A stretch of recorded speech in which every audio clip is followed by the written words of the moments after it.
Welcome to Radha channel. ನೋಡಿ friends, ನಾನು ಇವತ್ತು ಮಾವಿನ ಹಣ್ಣಿನ ಸಾರು ಮಾಡಿ ತೋರಿಸ್ತಾ ಇದ್ದೆ. ಇದನ್ನೆಲ್ಲ ಕತ್ತರಿಸ್ಕೊಂಡು ಬಂದು ಮಿಕ್ಸಿಗೆ ಪಲ್ಪ್ ಮಾಡ್ಕೊಂಡು ಬರ್ತೆ ಫ್ರೆಂಡ್ಸ್. ನೋಡಿ ಫ್ರೆಂಡ್ಸ್, ಎಲ್ಲ ಪಲ್ಪ್ ಮಾಡ್ಕೊಂಡು ಬಂದೆ ಮಿಕ್ಸಿಯಲ್ಲಿ. ಒಲೆ ಮೇಲೆ ಇಟ್ಕೊಂಡಿದ್ದೆ. ಇದನ್ನೀಗ ಇದಕ್ಕೆ ಬೇಕಾದಷ್ಟು ಎಲ್ಲ ಹಾಕೊಂಬ. ನೋಡಿ, ಅರಿಶಿನ ಚೂರು, ರುಚಿಗೆ ತಕ್ಕಷ್ಟು ಉಪ್ಪು, ಸ್ವಲ್ಪ ಬೆಲ್ಲ ಜಾಸ್ತಿ ಎಳಿತದೆ ಫ್ರೆಂಡ್ಸ್. ಮಾವಿನಕಾಯಿ ಸ್ವಲ್ಪ ಹುಳಿಯೇ ಇತ್ತು. ಒಂಚೂರು ಬೆಲ್ಲ ಸರಿ ಕೊದಿಬೇಕಿದ್ದು. ಸರಿ ಮಾವಿನಕಾಯಿ ಎಲ್ಲ ಬೇಯಬೇಕು, ಗೊರಟೆ ಎಲ್ಲ. ಫ್ರೆಂಡ್ಸ್, ಮುಚ್ಚಿಟ್ಕೊಂಬ.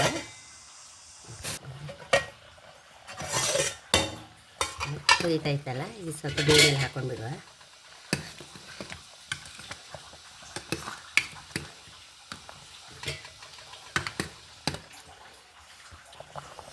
ಫ್ರೆಂಡ್ಸ್, ಒಂಚೂರು ಹಿಂಗೆ ನೀರು ಹಾಕಂತ ಇದ್ದೆ.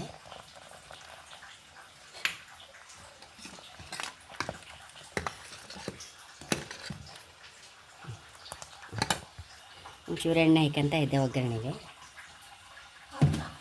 ಹಾಕ್ಕೊಂತ ಇದ್ದೆ.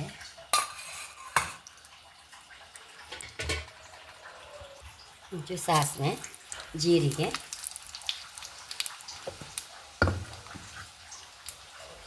ಒಂಚೂರು ಹೊಟ್ಟು ಸಾಸಿವೆ ಹೊಟ್ಟುವಾಗ ಕಾಳು ಮೆಣಸು ನೋಡಿ ಹಾಕಂತೆ ಫ್ರೆಂಡ್ಸ್. ಖಾರಕ್ಕೆ ನಾನು ಹಸಿಮೆಣಸು ಹಾಕ್ತಾಯಿಲ್ಲ, ಕಾಳು ಮೆಣಸು ನೋಡಿ ಹಾಕ್ತಾಯಿದ್ದೆ.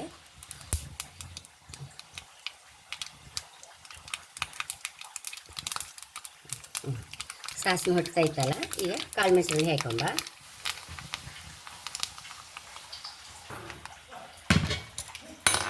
ಫ್ರೆಂಡ್ಸ್, ಈ ಕೊಯ್ಯಕಾಯಿ ಸಾರಿಗೆ ಹಾಕೊಂಡಿಲ್ಲ.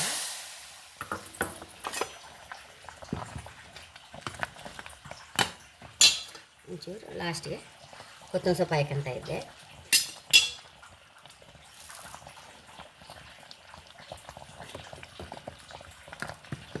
ರುಚಿಯಾದ ಮಾವಿನ ಹಣ್ಣಿನ ಸಾರು ರೆಡಿಯಾಗಿದೆ. ಇದನ್ನೀಗ ಬೌಲಿಗೆ ಟ್ರಾನ್ಸ್ಫರ್ ಮಾಡುವ.